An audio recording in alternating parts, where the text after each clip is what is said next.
I'm Matthew Mugno, joined by women's ice hockey beat reporter Clever Streich, and welcome to the Neutral Zone.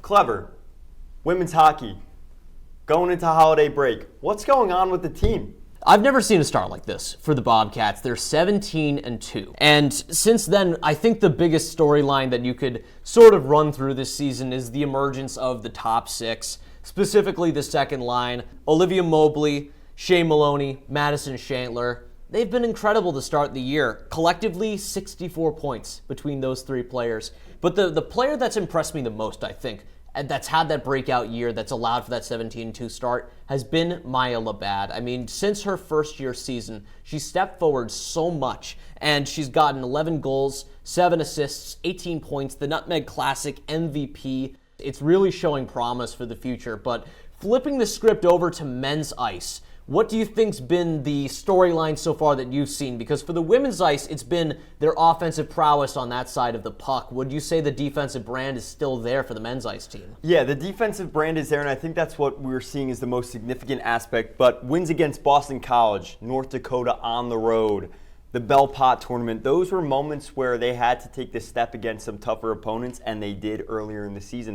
That's headed into holiday break, right? We're seeing the team succeed. Now, this weekend we saw the emergence of the top line in Jacob Quillen, Sam Lipkin, and Colin Graff. Rand Pecknold finally united them on the top line. They'd all been succeeding this season, and they also account for 64 of the team's 210 points, just like the line you had 64. mentioned. That seems to be the magic number for the Bobcats. I guess 8-8 went to the store for that one. They're 10-0 in conference play. And also, Clever, the most significant thing that I've noticed and taken away is that the inconsistencies in the first half of the season are all in the rear view. The power play is really doing well, and that's also in part because of Colin Graff and Zach Metz's play commanding it.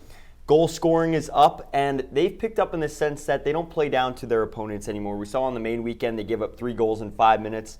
There seemed to be some inconsistencies against North Dakota. They surrendered 5 goals and then had to fight back to tie the game. So I think that they've managed to weed out those inconsistencies, and we saw that this weekend with 16 goals in 6 periods of play. Since that main game, I'm not sure if the women's ice team has really had sort of a faltering moment like the main game. They've only taken 2 losses this year. One of them was to Yale back in November, and the next one was to Providence. This was such a fascinating series to watch because it challenged the Bobcats in a way that I don't think that we've seen them really pressured. How can they keep a lead? How can you keep the foot on the gas pedal playing a full 60 minutes? Because they've pretty much dispatched every single ranked opponent that they've had to face so far on the women's side. On the men's side, you have a couple of big ranked wins, a shootout win over UMass over in the Bell Pot championship game in the Friendship 4.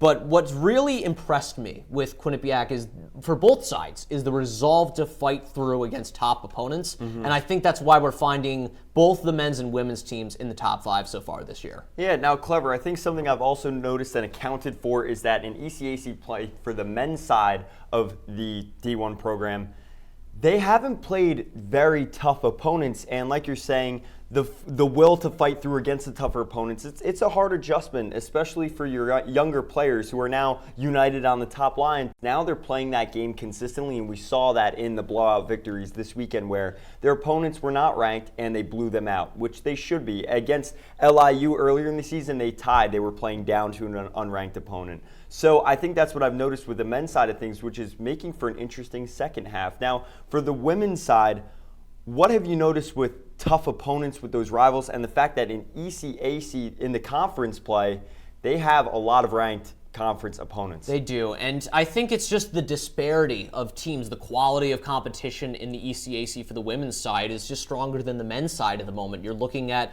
men's ice obliterating RPI and Union, scoring 16 goals in a weekend. Quinnipiac women's ice is not having that kind of luck. They have to really earn their victories because you have a lot of top 10 teams in there. You have Yale and Colgate and Cornell. Clarkson's in the mix. Princeton's pretty good. There's 7 or 8 teams that could reliably take a game off of Quinnipiac. Even St. Lawrence had a lead over Quinnipiac at one point, and they're not even in the top 15. So you could say that there's a two-horse race on the men's side. It's obviously Quinnipiac and Harvard are the top-seeded teams. They're the best teams in the ECAC. The bottom of the pit is a lot lower on the men's side, but the women's side, it's really competitive, and Quinnipiac has to earn each win. It feels like they have to earn each game, and that's really showing the resolve and fight factor that this team has. Next time on The Neutral Zone, we'll talk about the biggest games upcoming for Quinnipiac men's and women's ice hockey after the break. But for now, this is Clever Streich and Matt Mugno for Q30 Sports.